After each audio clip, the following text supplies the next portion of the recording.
I'm Ted Chulligy. I was the Green Party candidate in the provincial election last September the 10th for Brant riding.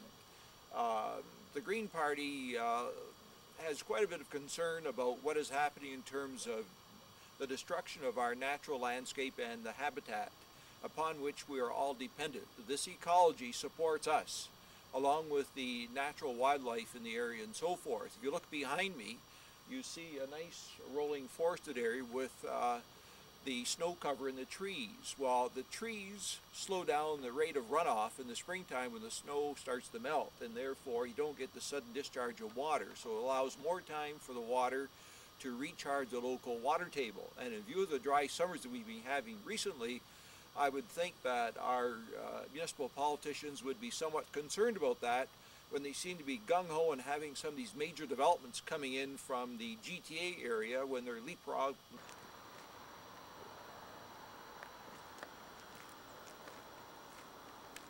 Is this the trend of the future, that we're going to be destroying our natural landscape? You can see the trees and the that have been bulldozed.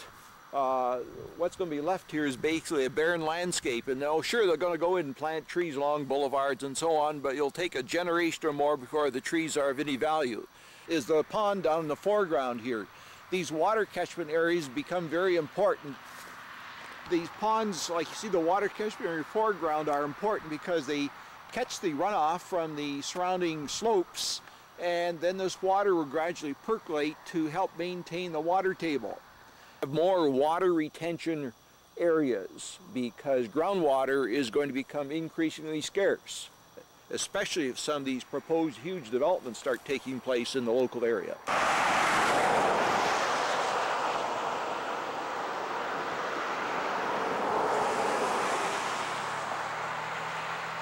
We have basically wall-to-wall housing. How far away are the nearest schools? Places to go get groceries and other services that people require. So we're destroying our natural landscape. The next generation won't have a clue what this part of southern Ontario looked like if we continue on at the present rate. So you saw quite a bit of deer here, browsing on some of the shrubbery and grass and hiding in the grass and whatnot. So which did you like better? What was here before or what you see here now? What was here before? Why? Beautiful sight, deer.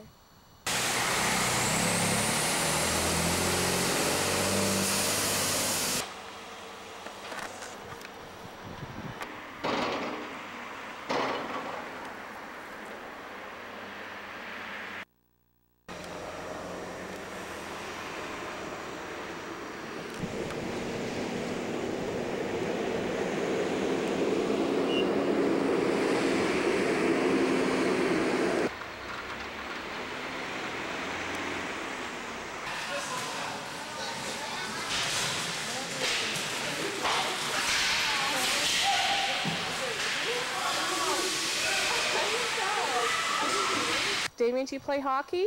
Yep. And where do you have to go to play hockey? Wayne Gretzky.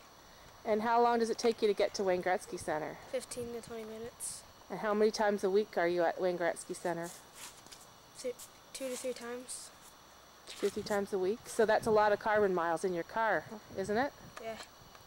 If the price of oil keeps continuing up like it has been in the past, and with some projections it'll hit $150 a barrel by about 2012 or shortly thereafter, gasoline at $1.50 a liter.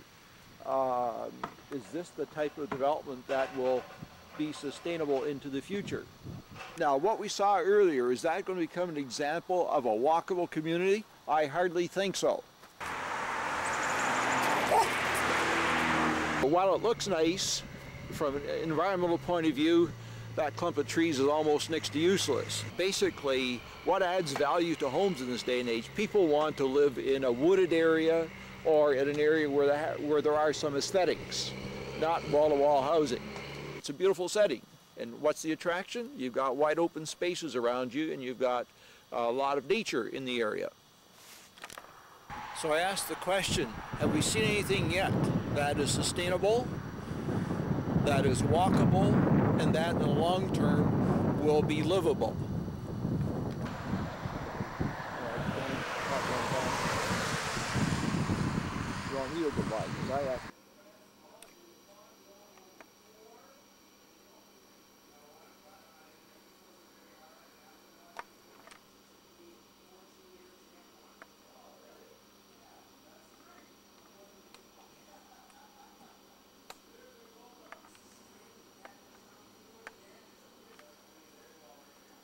The land area just west of Assumption College was set aside for parkland. Couldn't really give me a definite answer, but he, as far as he thought, he wasn't aware that there was any. So if that's the case, what a shameful comment upon our modern society. Couldn't they set aside, say, something like 10 or 15 acres? Because this is a unique landform. There's 2 elementary schools in the area, plus the secondary school, Assumption College, where the kids can go out and actually walk and study a unique geological landform, basically a recessional moraine once again.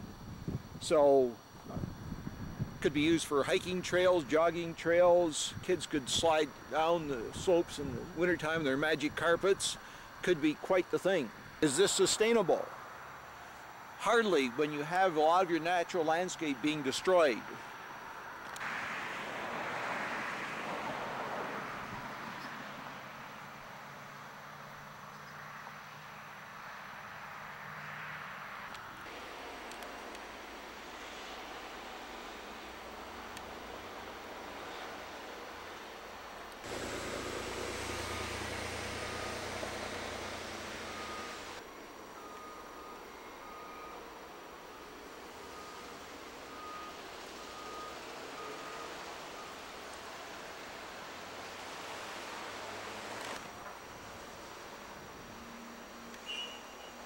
Everywhere I go, there's animal tracks of all types. Is that going to become an example of a walkable community? I hardly think so.